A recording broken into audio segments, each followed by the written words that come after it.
Hey there everyone, Andy Cassidy here, Cassidy and Associates Real Estate. Today I've got a video for you guys about different ways that you can invest your money. As always, make sure to hit the like button, and if you're new here, make sure to subscribe. Now let's get into the video.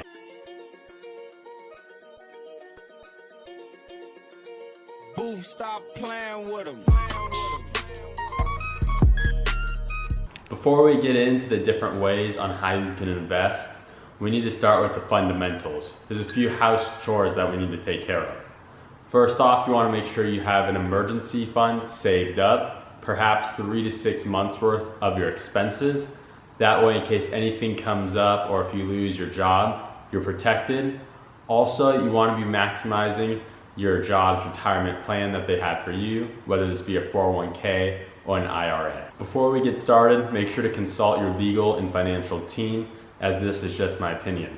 But the first and a stable way, a safe way to invest your money is into a high yield savings account. This can be a great way just to save money.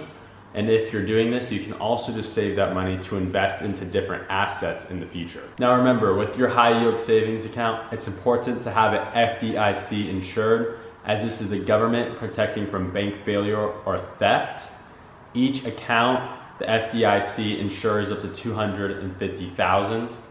Right now, the national average on a normal bank account is 0.06% to 0.09%, but I found 2 accounts that are high yield savings that are higher than this. I'm not recommending this, but for example, Marcus by Goldman Sachs gives a 1.3% return and it's FDIC insured.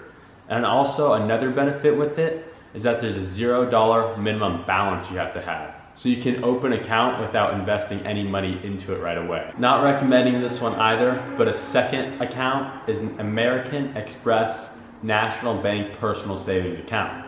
This has a 1.15% yield, also FDIC insured, and once again, $0 minimum balance.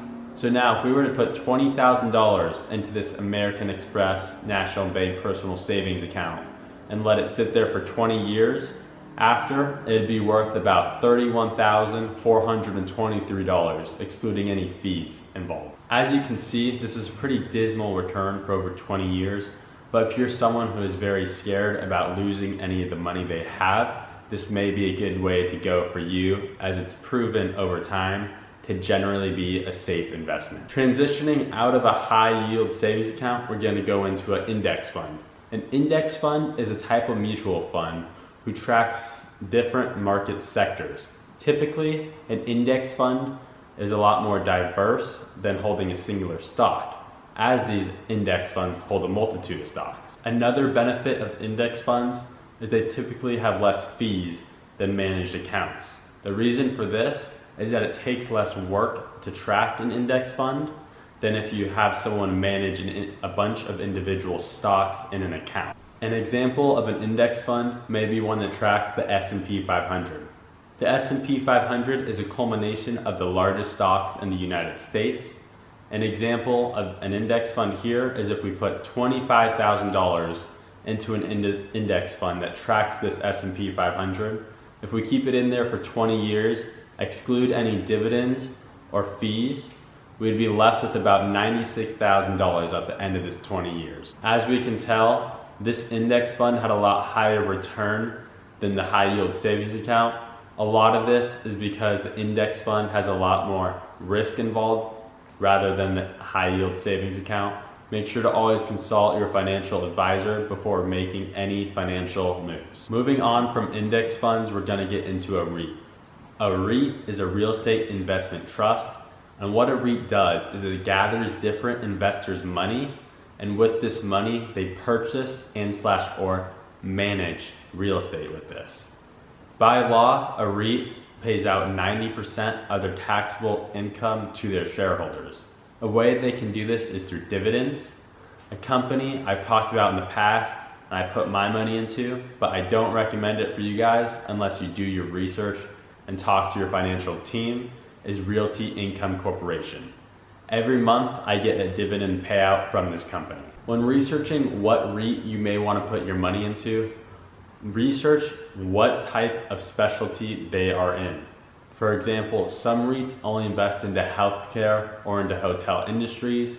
Some only do commercial or residential real estate. If an investor puts $25,000 into a REIT at a 7% return rate, we'll assume, without including any dividends or fees, this investor will come out with $96,000 over 20 years.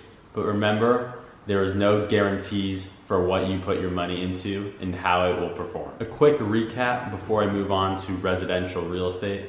Keep in mind there is another sector of real estate investing, commercial real estate. For example, that could be investing into hotels or strip malls.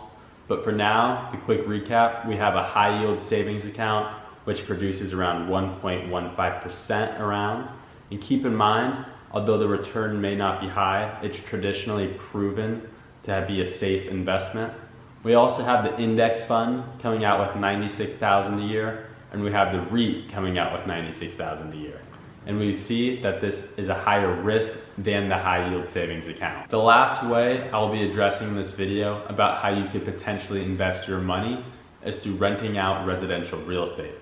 An example we'll be using for this video is a duplex that costs $400,000, an investor putting 25% in.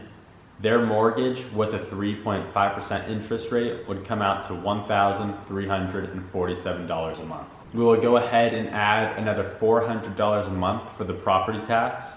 And after adding up the insurance, maintenance, landscaping, vacancy and loss, and utilities, the total monthly expenses for this duplex would be $2,225. For this example, we'll be assuming that each unit in the duplex brings in $1,250 a month. So adding up both units, this comes to $2,500 a month in gross scheduled income.